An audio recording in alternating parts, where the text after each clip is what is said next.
Dolynny TV, good afternoon, and welcome back to another edition of Edmonton Oilers discussion after a nice little week off. Let me tell you, it's been good to recoup. You see, thing is, the hockey season ended in the middle of August. What does that mean? It means that, yeah, summer's still a thing, and here we are enjoying it a little bit. It's a little hot outside today, so take a few minutes, sit back in the house, and get a video done.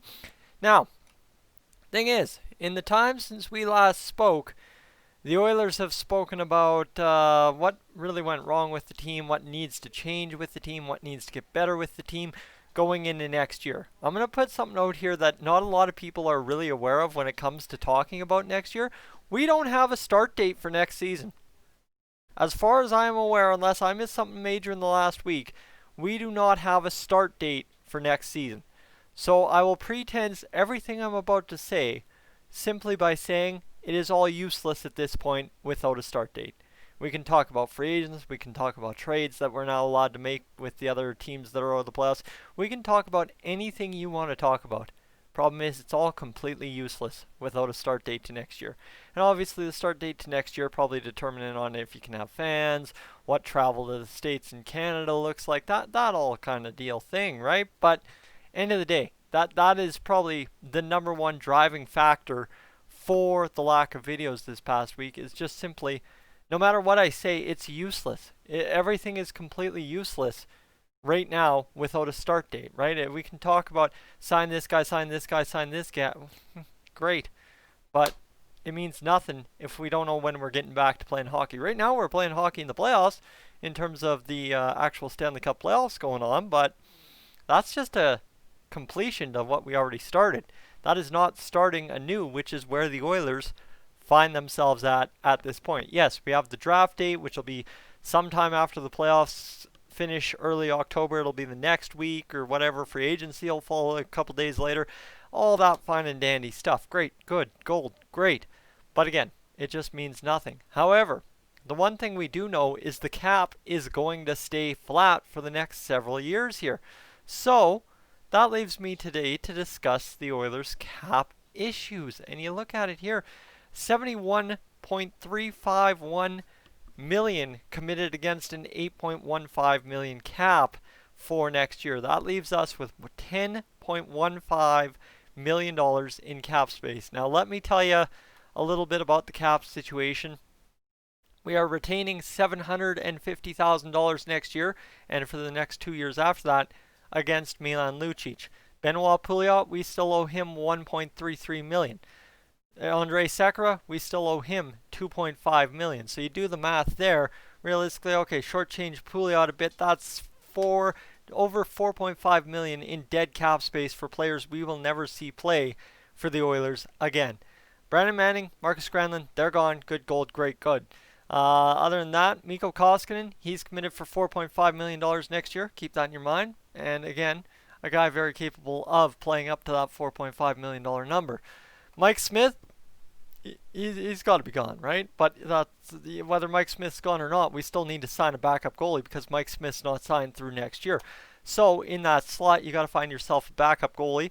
That's part one of the $10.15 million number. In that, you also have to sign Ethan Bear, who evolved into your top pairing defenseman in the playoffs after Klefbom and Larson. Well, Larson went down with injury after the first game. Klefbom and Larson got demoted because they couldn't figure themselves out. You say what you will about how terrible they were. Ethan Bear played up to be the best defenseman in the Oilers' playoff run, and that's not necessarily saying Ethan Bear was the elite defenseman. No, he was the best of the bad, and problem is, yeah, blame Nurse, whatever you want to do. Ethan Bear earned himself a paycheck by keeping afloat in the playoffs. That's all I'm trying to say here.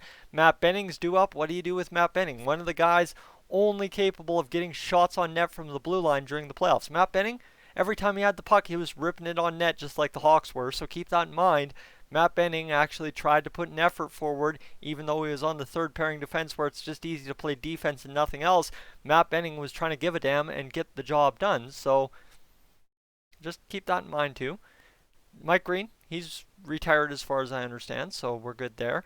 Now, that shores up the defense. So you've got 3 players you got to re-sign already for 10.15. Backup goalie, Ethan Bear, Matt Benning. That's the defense and goaltending.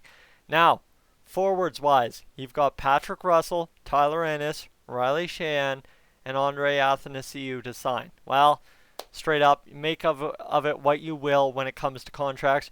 Sheahan, other than penalty kill play, did his offensive stats earn him more than 1.5 mil? Probably not. Tyler Ennis, yeah, he's sitting in that 1.5 to 2.5 mil range. Patrick Russell, guys, probably best we just move on, honestly, right? Is we don't need another season of him getting every disallowed goal possible and thinking we've got gold and then it being disallowed and still feeling bad for the guy not having a goal. So as much as he was a great story this year, really worked hard in camp, really did well, now, you know what, just probably move on and just call it good for right now and find somebody else to be that 13th, 14th forward, which maybe Joachim Nygard will be. You just don't know. Riley Sheahan, like I said, we've already discussed him. Andre Athanasiou, I've already discussed trading him. So what do you do, right?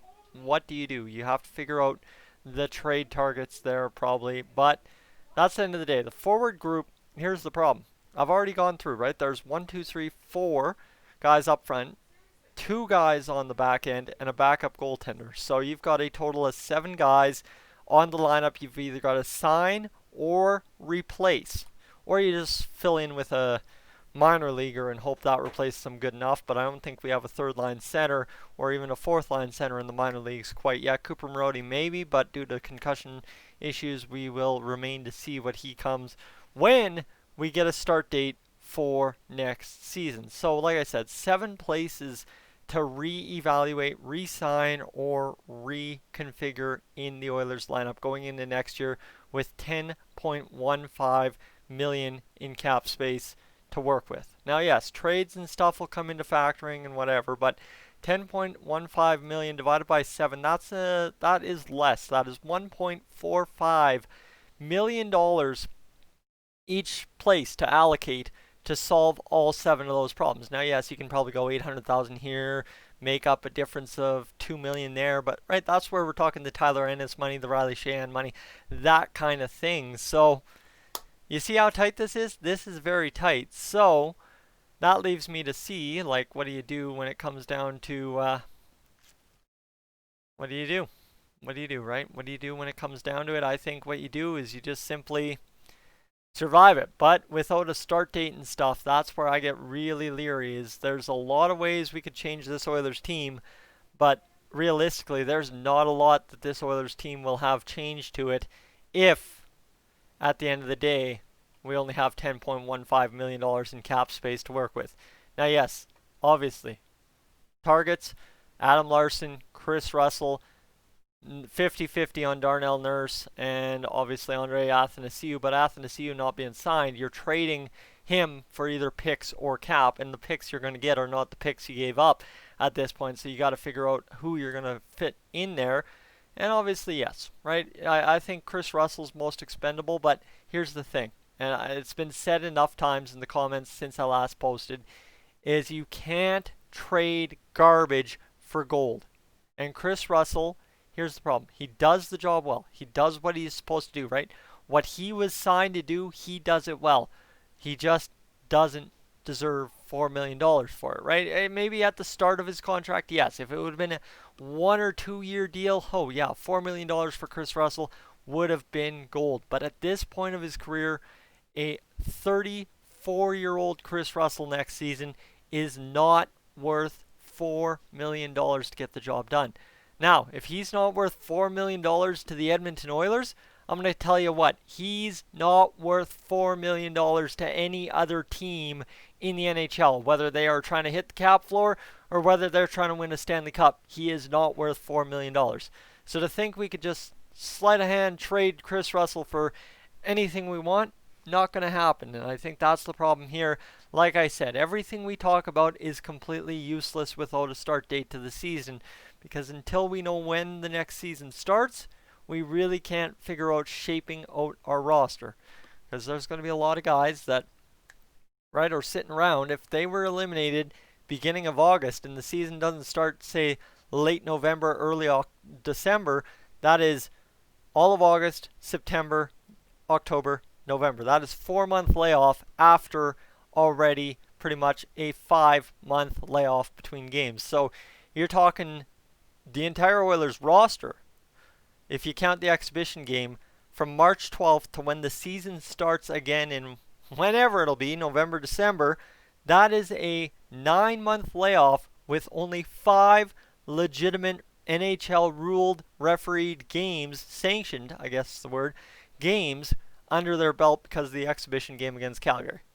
Yeah, right, guys, that's where the issue really comes up is I think, you know what, like a guy like Chris Russell and the older guys on the team, 34 years old, talking about trading them for anything, if they can't condition right for 9 months with only 5 games of action in there, either they come back healthier than they've ever been for an NHL season and light it up, or else they come back way out of shape, way out of game quality, and right, straight up.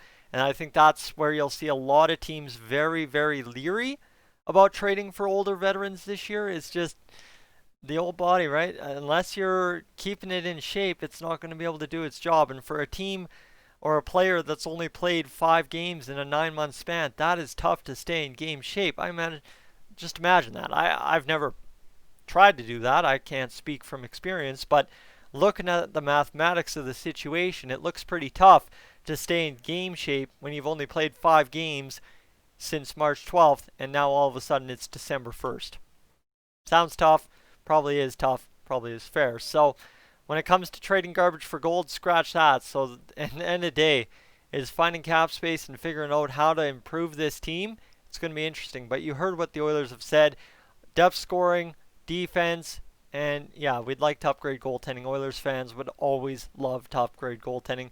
But looking at it logistically, unless everybody steps up at the end of the day, the cap situation is not going to allow for us to just magically upgrade our team like no tomorrow and be sure shot perfect to go. Not that we had a bad team this year. The defense, honestly, in my opinion, and I will keep saying this, saw playoffs coming and just crapped the bed. They just got scared and totally forgot how to play defense, which led to everything else. So that's my take. And I mean, I will go down on that hill that the Oilers beat themselves. The Blackhawks didn't beat the Oilers because, I'm sorry, if the Blackhawks kick the crap out of the Oilers, clearly they should be able to do something against Vegas, and they have not mustered anything of value against the Vegas Golden Knights. So let's just be honest with ourselves. All right, we beat ourselves. It's okay to say that. Chicago fans can not handle a win all they want, but at the end of the day, we beat ourselves, and it's fine. Guys, I'm Tyson. This is Dolynny TV. Get back outside. Get enjoying summer. It's 30 degrees in southern Alberta today, and I am sweating in the house, so it's time to get back outside. I am up on out of here.